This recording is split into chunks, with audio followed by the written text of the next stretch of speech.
everyone, and welcome back for episode 2. Thank you very much for everyone who watched last week and for all the entries. It was really good to hear what you've been up to over lockdown, what you've got planned. So yeah, thank you very much for getting in touch. This week, we're going to be focusing on thinking about the future. So having a little look at how me and Jess got to where we are now and any top tips that we'll have along the way. So first of all, Jess, do you just want to go through sort of, did you expect to be where you are today when you were like back in school? How did you get here? Just give a little bit of a journey that you've been on. Sure. So for anyone who maybe doesn't know, we're both school liaison officers. So we kind of work in student recruitment and marketing and things like that now. When I was at school, I think for the first part of being at school, I really wanted to be a shopkeeper and was obsessed with the idea of working in like a newsagent or something, which is so random when I think back at it. And then I had my heart set on being a teacher, and that's kind of what my main kind of career goal was. So I work in a college, so it's not maybe too far off. But yeah, so I think that was my goal. So I knew that I wanted to go to university and to get a degree because I wanted to then go on and study my PGCE qualification to be a teacher. That didn't end up happening. I ended up going on to do my A-levels after high school. So I did English language, English literature and psychology at A-level, and absolutely loved doing A-levels. They were great. But loved English, so that was my favourite subject. So then I ended up going on to do English language at Newcastle Uni, which is how I also ended up in Newcastle. I did my English degree and then decided I absolutely did not want to be a teacher. Then tried to find something that was still in education, but not actually in kind of a teaching role. So that's kind of how I've ended up where I am. So it's not too dissimilar, I suppose, working in a college, but focusing more on kind of marketing and stuff like that. How about you? Really similar, to be fair. I think we've took sort of similar decisions, I guess, along the way. I know when I was in sort of year 11, my aim was to go into like personal training or PE teacher. So when I was like in year 11 deciding what I wanted to do, a lot of my friends were going to sixth form, and so I was thinking, I'll probably just stay. I knew where I was in the school, being there all the way through secondary, and thought maybe that's the best thing to do, stay where I know. And I was happy there, and they offered sport and would still take us on the route I wanted to go to. But I also looked into college as well. Obviously I could go there and study just sport on its own. But I think I've always been quite indecisive, so although when I went to the college, I was really interested in it. I thought, I would love it. I could obviously play and also study sport. But I was also thinking, I don't know for definite if that's what I want to do. Need to sort of keep my options open. So I went down sort of a kind of two pathways. So I stayed at sixth form and I ended up studying like biology, health and social care. Sport clashed with something else, so I didn't even study sport in the end. I don't honestly, now I look back, I'm like, what was I even doing? And I done IT as well, because obviously that fit in with what I wanted to do.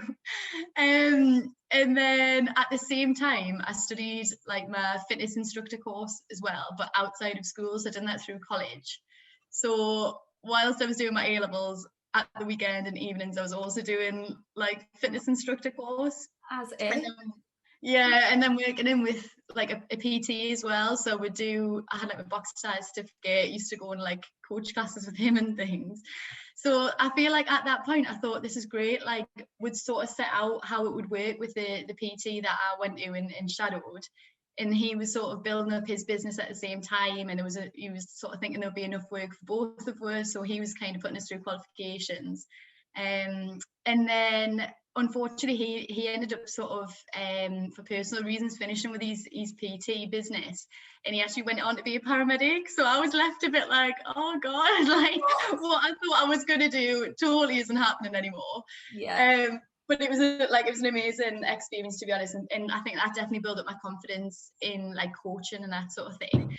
So at that time I was still enjoying sixth form as well though. So then I ended up going to university and studying sport then, with the aim of being a PE teacher.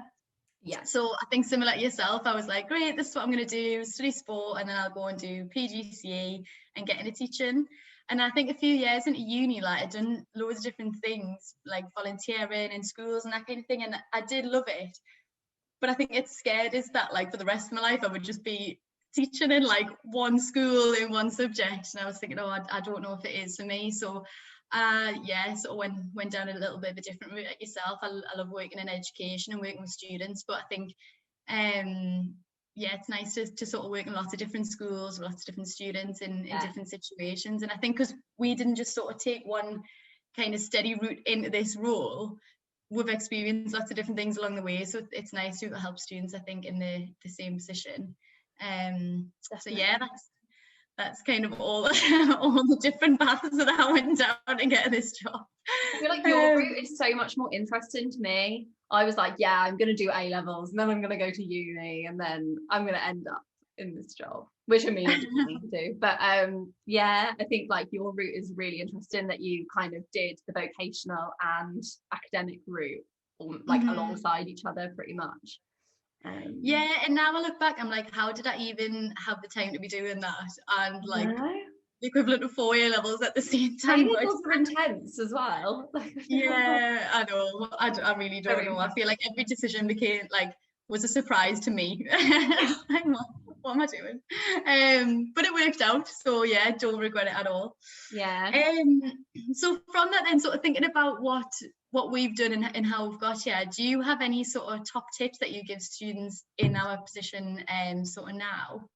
Yeah, definitely. I think when you're in kind of a key decision year, so like year 11 or year 13, and you're kind of making those big decisions about what you're going to go and do next, there can be lots of advice available, and sometimes it can be quite overwhelming. So obviously you'll have teachers who'll have an opinion, parents who'll have an opinion, even like family and friends, and then you've got careers advisors, and obviously it's fantastic to take that advice and support, absolutely. And they will be really knowledgeable and they'll have lived through these experiences, so they'll have kind of interesting things to tell you. But I think it's really important to remember that the decision is yours, and ultimately you are the only person who can decide, if we take your example, whether to do vocational or academic, or both in Danielle's case. But like, you're the only person who can decide to do that. Do you know what I mean? So I think take the advice on board, but remember that really it's up to you. So I think that's really important. And I think another kind of top tip would be to not kind of don't be too hard on yourself. Don't kind of think, oh well, I should be doing this or I should be doing that, or maybe you'd set out a bit of a plan for yourself and it hasn't ended up kind of how you expected. Like one of my housemates at uni, she really wanted to be a doctor. She applied for medicine, I think 3 or 4 times and didn't get accepted. So she went to uni to do biomed, and now she's got a PhD and she's a doctor, but a different kind of doctor. And I think when like seeing somebody like that, obviously that didn't fit into her original plans, but she has been really successful in something else. And I think that's equally kind of great. And I think don't kind of be too hard on yourselves if you're not hitting those milestones that you maybe expected that you would, or if you end up on a completely different career path than what you originally thought. So I think that'd be my 2. Yeah, definitely. I totally agree with those. I think like I'm a strong believer in everything happens for a reason. Like you say, if you don't necessarily get into the uni you want to go to, or you don't quite get the job that you're looking for, I definitely do think everything happens for a reason. Usually something different comes up that you would have never found. So yeah, I think that's quite a good tip. One of mine would be probably don't follow the crowd. I know, especially when you're in school and everyone's gone exactly through the same journey this far, everyone's done exactly the same thing. The odd person might change school or something, but everyone's made the same decision to this point. So it is really easy if your friends are like, right, I'm going to stay at sixth form, and everyone just stays, or someone decides to go to college and then everyone goes to college. Just try and remain your own person, I think, and think about what it is that you actually want. I think that's quite good, and that kind of ties in with what you were saying as well about listening to advice and things, because I know kind of what's expected from you from parents or teachers, sometimes, you know, at the back of your mind that isn't necessarily what you want. So yeah, just try and sort of stick with what's in your head and follow that, and try not to get too caught up in what everyone else is doing. I know after sixth form, like a lot of my friends moved away and they went to Leeds and in Manchester, and I remember going and looking around those places and thinking, yeah, this is what I want to do, definitely. Like, decided I was going to go to Manchester, and then last minute changed my mind and stayed here. And now I'm like, I don't know, I'd probably be a PE teacher somewhere if I had gone to Manchester. And I'm very happy where I am now. So yeah, I'm pleased that I didn't follow that decision. So yeah, just sort of be your own person. And then I think the second one for me is kind of take every opportunity. Sometimes things will come up along the way, and if it's something you're interested in, like, give it a try. If it doesn't work out, that's absolutely fine, but at least you've tried it and you know. Because I think especially through sixth form and university, like, volunteer opportunities came up. I had a few chances to go abroad and that sort of thing, which were like daunting at first, but I'm so pleased I did it. And if I hadn't, I wouldn't probably be in the job that I'm in now, and I would always think, like, what would have happened if I did do that? Where would I be now? So I think for me, it's like, if you've got an opportunity there, try it. If it doesn't work, it's not the end of the world. But, you know, I don't think there's anything worse than thinking, oh, I should have done that years ago. Where would I be now, kind of thing. So yeah, yeah, God. So for me, just take every opportunity, and definitely don't follow the crowd, even though it is very tempting. Yeah, I think I agree. Well, yeah, so just before we go then, I think we should run through, like we did last week, where we'll look at the top sort of Googled questions. So have you got a first one for this week, Jess?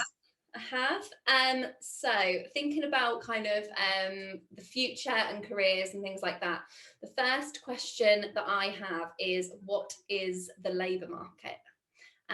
So that was kind of the first question that came up. So obviously the labour market is kind of the state of jobs in your area, or you could look at kind of the nationwide labour market.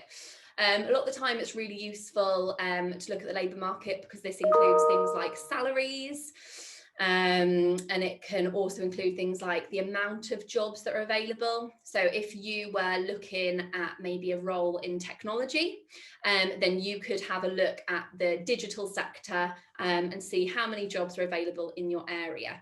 So I think that can be really, really useful when you're thinking about your future career. I don't know if there's anything you want to add to that. I think you've pretty much covered it there, yeah. Just keep up to date with your research, and that'll probably help again if you're torn between a couple of options to go down, especially career-wise. Yeah. Fab. And then the second one is how to plan for a future career. Yeah, so for me, I think again it's a case of doing your research. So if you know exactly what it is that you want to do, have a look at the routes to get there. There's often more than one route. So just make sure you're exploring all of your options. I think in terms of where you are now, sort of year 11, the best thing you can be doing is going to things like open days, do your research online, obviously see what qualifications you need, especially whether it's college or whether it's sixth form, to look at what subjects that you need to study. So if it's a case of needing to get a degree afterwards, are you studying the right subjects, and you know what grades that you need to be aiming for to get into maybe whichever unis it is that you're interested in. If it's a case of they offer apprenticeships in that position, have a look at, you know, which organisations offer those. Again, things like entry requirements and where they can actually lead you. So just look at, you know, explore all options. It might be a case of after college or sixth form, you can go straight into that job role. So just looking at sort of different companies, but definitely get your research sort of started now. Because I think sometimes people make the mistake of staying at sixth form and thinking, oh, I know what I want to do, I'll stay here, I'll get my A levels. But actually, you need certain subjects for different degrees or different job roles. So just make sure that you know exactly what it is you're aiming for. Yeah, I completely agree with that. I think it is quite easy to fall into the trap of just thinking, oh, well, I'll just carry on and study these subjects, and having no real kind of thought process behind it. But obviously, if you're looking at a particular career or a particular degree or apprenticeship, they probably will have some sort of entry requirements, so make sure you're kind of having a look at that. So the third one is, will my future career be heavily reliant on computers? So I think this is really interesting, and obviously thinking about jobs of the future. And so jobs like a social media manager or an influencer or YouTuber are jobs that didn't exist in the same way that they do now 10 years ago. And all of those jobs are obviously really reliant on kind of computers and technology and things like that. So I would imagine that a lot of companies are going to be heading in that sort of direction and will need people who are kind of good with tech and digital. What do you think? Yeah, I totally agree. And I think even when you consider what's happening at the minute, I think a lot of roles that probably didn't have much to do with IT and things are heavily dependent on it now. Yeah. So obviously in the past, taking our role, we would create like presentations, that sort of thing. But actually our whole role now is online meetings, it's creating digital resources. So taking roles that maybe wouldn't normally consider it to be heavily dependent on like computer and IT, they definitely are now. And I think a lot of businesses and things will continue to use this now that we know it works and it's fine. Everyone might continue to work at home. I imagine offices and things might be a thing of the past for a lot of people. So I do feel like actually even roles that weren't dependent on computing in the past really will be now. So yeah, even the new roles that come up or existing roles, I definitely think we are heading that way. Yeah. Absolutely. But yeah, so that is kind of it for the Google questions for this week. Brilliant, thank you very much. All right, well, I think that sort of wraps up the session this week. I think obviously if you have a little look below this video, there'll be the link to enter the competition. Please do enter. We'd love to see all of your suggestions, and last week's lockdown activities really were really interesting. So this week what we want to know is, what is your future goal? So that can be career-wise, it can be personal, it can be, you know, whatever you plan to do in the next few months or next few years, totally up to yourselves. But if you follow the link below and if you enter, you're in with a chance to win that £10 voucher. There is a new winner every week. So yeah, please do get onto that, and then we'll be back again next week for episode 3. If in the meantime though you do have any questions or you'd like to discuss any new topics with us, please do get in touch. We're always here to help, so whether you give us a call or an email, yeah, please do get in touch, and we look forward to seeing your entries this week. Thank you. Bye. Thanks. Bye.